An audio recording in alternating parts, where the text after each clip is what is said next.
Hi everyone, it's Ash from FPI Hints, here with my team selection ahead of match day 4 in UCL Fantasy. As always, if you're able to like, share and subscribe, that will be greatly appreciated. So before we get into how I'm setting up for match day 4, I thought it best to quickly check into match day 3. So for those that followed the last video, I activated my wildcard, which arguably, considering that it's now an elongated format may have been a bit too early, but in my case, I needed to activate it because of just the way things were. And remarkably, having scored 32 points in the previous match day, ended up with 90 points. So that's two 90-point hauls in UCL Fantasy this season. I can't recall a time when I've had two in the space of 3 match days in UCL Fantasy. And I've got no doubt for many it's a par score, but fairly pleased with how things went. But things actually didn't go as planned, as you can see on the bench. With Salisu, actually, I missed the news that he was injured and he wasn't going to start for Monaco. And thankfully, in that match, Monaco conceded. So no loss there in terms of a clean sheet. And then a big disappointment in the upside chasing that I was doing with Ollie Watkins, who basically didn't start and he blanked.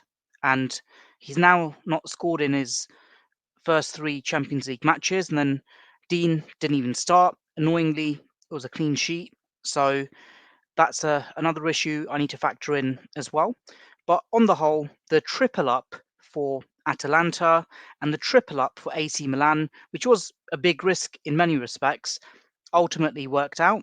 And the captaincy was on Ollie Watkins for the first match, flipped it onto Foden in the Wednesday match, and it paid off.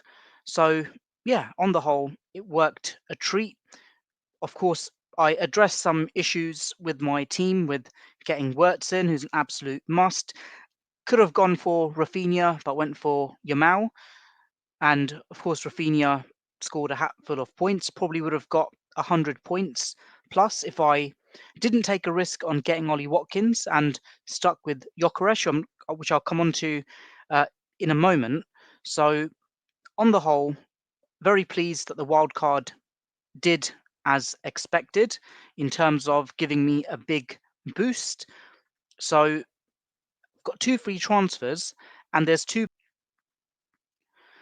So the first position that I need to address straight away is in defense, that I took a risk with Salisu as a 4.0. And I also want to basically be in a situation whereby I could also bring Gyökeres into my thinking. And because Gyökeres had a price rise, I'm in a situation where I literally need a 3.9 million pound defender. And remarkably, there actually is one who is a regular starter for his team and in UCL Fantasy and has done fairly well of late. And that's Ristovski of Dynamo Zagreb. And with his most recent outing for Dynamo Zagreb, he picked up a couple of assists, kept a clean sheet as well. And yeah, he's not the most attacking of players, but then at 3.9 million, if he's going to chip in with a clean sheet every now and then or a goal involvement every now and then, I'm fairly content with that. So I think it's definitely one player that I'd literally need as a like for like replacement. And from what I could see, the only 3.9 million pound player in UCL Fantasy, oddly enough, for those that try and find him on the mobile phone app, he doesn't appear on there for some reason unless you manually search his name. Might be a bug whereby 3.9 million players aren't showing up. I have no idea why. But on the desktop website, he does appear, thankfully. So it's going to catch out a lot of UCL fantasy managers when they look for a potential 4.0 replacement. So with him, the reason why I'm factoring him into my thinking as well, he's going to have like a couple of tricky matches in his next 4, but also a couple of reasonable matches. So with him, 3.9 million, flip him out for Salisu, and it will bring me on to this legend here. Victor Gyökeres. Can't believe he was at Brighton, never played a Premier League game for them, then at Coventry, 26 years of age. I've got no doubt that he'll end up at some sort of super club in perhaps 12 to 18 months from now. 16 goals in 10 games. He's up against Haaland and Man City in their next Champions League fixture. And to be honest with you, he's probably playing much better than Haaland right now. You can just see on the right-hand side that he's scoring goals for fun for Sporting. And in terms of how he's been scoring in his recent games, he's chipped in with 4 goals in his recent match, a brace before that, and then he scored a few singles. I think why I was potentially willing to stupidly wildcarding him out was because he had a couple of blanks. In fact, he had 3 blanks in 4 games, which was very unusual for him, and I just felt there was more upside with Ollie Watkins. So Gyökeres is an absolute no-nonsense pick for me. So I've got to really just factor that in as well. In terms of clean sheet potential as well for match day 4, looking at UCL_fantasy here on X, it looks like Barcelona have the highest probability for a clean sheet. So many who've got Kubasi and the like will be fairly happy with that. Dortmund at 49%. So Schlotterbeck obviously will be a popular pick there. Bayern Munich at 40%, and you got PSG at 40% as well. Hakimi was actually one of the few players that I transferred out, and then he finally got a haul, also alongside Gyökeres as well. Got Real Madrid at 40%, and then surprisingly got Feyenoord and PSV featuring up here. I was surprised that Man City are also fairly high on there when they're facing Mr. Gyökeres in their next match as well. I'd expect it, although it's 32% on paper, I think there's a very high probability that they'll probably concede, considering that they're short on players and have had a clean sheet issue of late. And then, interestingly enough, Zagreb at 32% as well. And of course, we've already mentioned Ristovski as a potential purchase for my team at £3.9 million. Just if I do go to the transfer page now, looking at the, well, let's just sort it by percentage first of all. So I've got a lot of the high-owned players as it is right now. Haven't got Mohamed Salah. I think Liverpool's fixtures were an issue for me. Haven't got an Arsenal asset. Got Rafinha at 24%, but then got Yamal super high-owned, so fair play if you went Rafinha over Yamal there. So yeah, no Liverpool assets there at all. Mbappe's there at 23%. And Gyökeres 21%. So yeah, with Ollie Watkins, I thought he was somewhat of a differential, super differential at 5%. I think it would be crazy not to get Gyökeres in, considering he's in sensational form. Of course, we've mentioned 0.1 million difference. Am I willing to sell Kane or Haaland? I'm not. Yamal, nope. Pulisic, of course not, because I've got him for the long haul in terms of fixtures. Wirtz, Lookman as well, got the long haul with them as well, and got Foden, who's been very patchy, oddly enough, in the Premier League, but has picked up 25 points in UCL Fantasy in his past 2 outings. Luca Dean, big concern for him if he is going to even get any minutes against Club Bruges. So I could potentially shift him out. And then you've got Salisu, who obviously he is injured. I will have to get rid of him. So yeah, straight off the bat, looking at those defensive options who are 4.0 or less, just sorting it right here. Just want to make sure my 3.9 million players do come up. Thankfully, they do. As mentioned, didn't come up in the mobile app. So all of those players are 3.9 million. Quite a few, actually. Didn't realize there were that many. In fact, if I just simply sort it by total points, and there he is, Ristovski, best player, that's 4 million or less.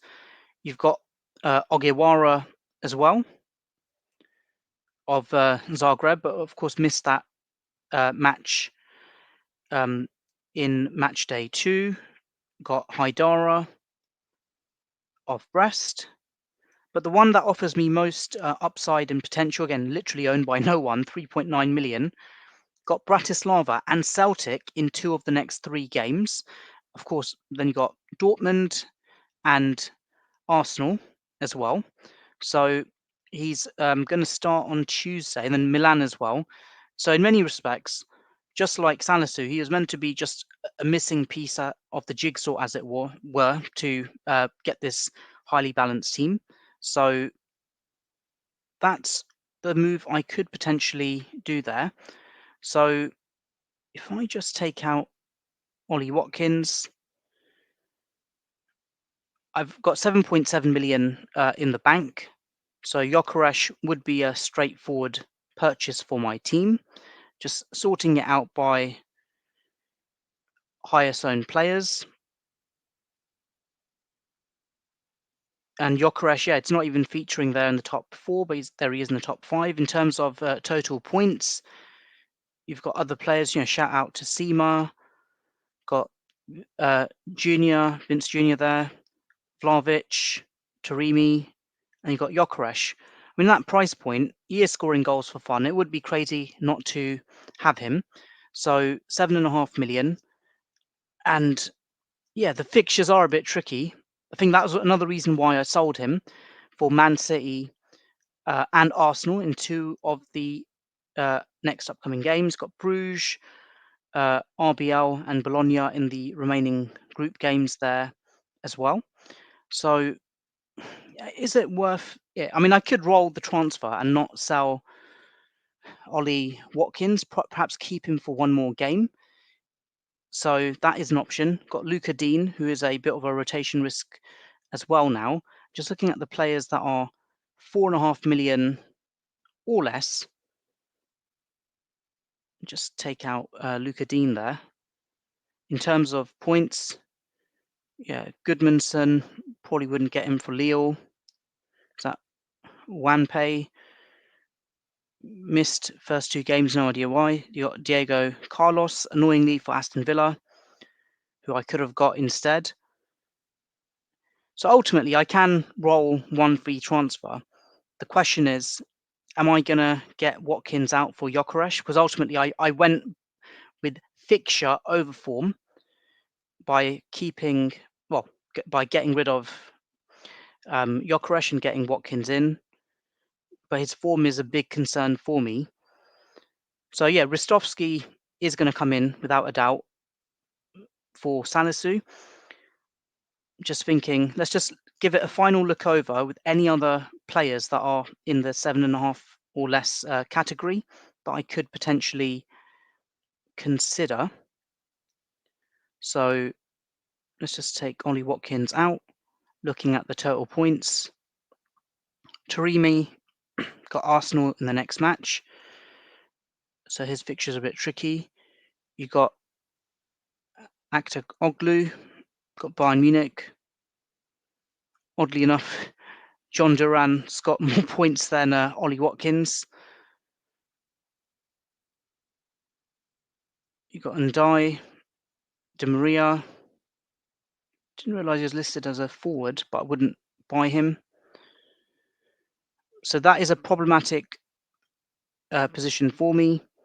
I really do want to get Gyökeres in. Just I might need to just bump it up slightly just so that we can get him on here as well. There he is, 7.6 million. If I'm not going to get him now, am I going to get him for Bruges? Is it too late in the final 3 group games, as it were, in the league format? I think it probably would be. So it's a tough one. I don't want to really get a sporting player for that match, but there, if we be realistic, home to Man City, home to Arsenal, I think I'm going to do it.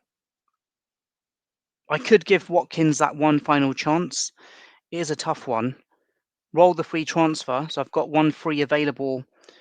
I think it'll be 3 free transfers, if I'm not mistaken, for the subsequent match day. So